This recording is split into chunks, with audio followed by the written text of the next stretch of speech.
नमस्कार, मैं हूं डॉक्टर विकास सीकरी। मैं हूं senior consultant in pulmonary and intensive care, Mohandai Oswal Hospital. तो आज हम बात करेंगे जो वायरस आजकल आपने कभी सुना होगा, HMPV वायरस, जिसका फुल फॉर्म है ह्यूमन मेटानिमो वायरस। आपने काफी न्यूज में सुना होगा कि ये काफी वायरस फैला हुआ है चाइना में। काफी लोग इससे प्रभावित हैं और ये बड़ी तेजी से पूरी दुनिया भर में फैल रहा है। तो हम जानेंगे इसका इंडिया में स्टेटस क्या है। तो इंडिया में इसके 2 केसेस डिटेक्ट हुए हैं, एक कर्नाटक के अंदर, दूसरा गुजरात के अंदर। तो क्या हमें इस वायरस के डरने की जरूरत है कि नहीं? तो गवर्नमेंट की तरफ से क्या हिदायतें हैं, इसमें अभी कुछ क्लियर नहीं है। उनकी तरफ से कोई इसके लिए डरने की जरूरत नहीं है। तो ये वायरस जो नॉर्मल हम कॉमन कोल्ड कहते हैं या हम फ्लू वायरस कहते हैं, ये उसी तरह का एक वायरस है जो ये बच्चों में और बुजुर्गों में जिनकी इम्यूनिटी कम है उनमें अधिकतम तौर पे पाया जाता है। इसके लक्षण क्या है? बेसिकली इसके लक्षण यही है, जैसे नजला, जुकाम, गला खराब। अगर इम्यूनिटी ज्यादा डाउन है तो ये निमोनिया भी कर सकता है, जिसके कारण सांस में दिक्कत आ सकती है। अगर किसी को सांस में दिक्कत ज्यादा है तो उनको तुरंत चाहिए अपने डॉक्टर से संपर्क करें। तो ये वायरस फैलता कैसे है? अगर किसी को दिक्कत है, नजला है, जुकाम है, अगर वो अपने हाथ वगैरह नहीं धो रहा और आप किसी से हाथ मिलाते हैं तो ये हाथों से छूने से फैल सकता है। दूसरा, ये छींक के माध्यम से भी, दूसरों के ड्रॉपलेट के माध्यम से, जैसे कोई छींकता है उसमें वायरस के ड्रॉपलेट्स आते हैं, वो दूसरा इनहेल करता है, सांस लेता है, अंदर जाते हैं, उससे वायरस फैल सकता है।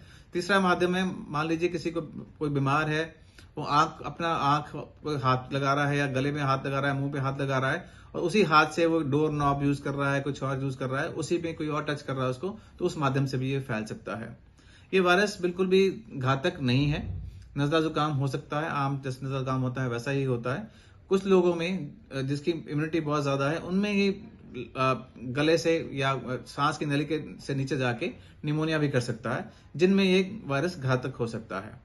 इसको बचने के कारण हमें यही है कि हम जो नॉर्मल प्रिकॉशंस होती हैं, अगर हम कहीं भीड़ वाली जगह पे जा रहे हैं, वहां पे हम मास्क डाल के रखें, अपने हाथ रेगुलर धोएं। अगर हमें जुकाम है, हम कोशिश करें कि हम मास्क डाल के रखें और कुछ भी किसी की वस्तु को छेड़ने से पहले या छेड़ने के बाद हम अच्छे से हाथ धोएं। इसको और बचने के तरीके, अगर किसी को ये दिक्कत हो जाती है, वायरस हो जाती है, नॉर्मल इंडिया में अभी ऐसा कोई रूल नहीं है कि हम सभी का थ्रोट स्वैब या इन्फेक्शन के लिए इस वायरस की जांच करें। कोई गवर्नमेंट की गाइडलाइंस उस मुताबिक आएंगी तो हम उसको उसी हिसाब से पालना करेंगे। फिलहाल अगर किसी को जुकाम है, खांसी है, तो हम नॉर्मल अपने डॉक्टर से बात करके नॉर्मल कॉमन कोल्ड की जो मेडिसिन होती हैं वो ले सकते हैं। इस वायरस का अभी तक कोई हमें जांच के लिए अभी सरकार की तरफ से कोई हिदायत नहीं है कि इसका हम जांच इसकी हम लेबोरेटरी में भेजें।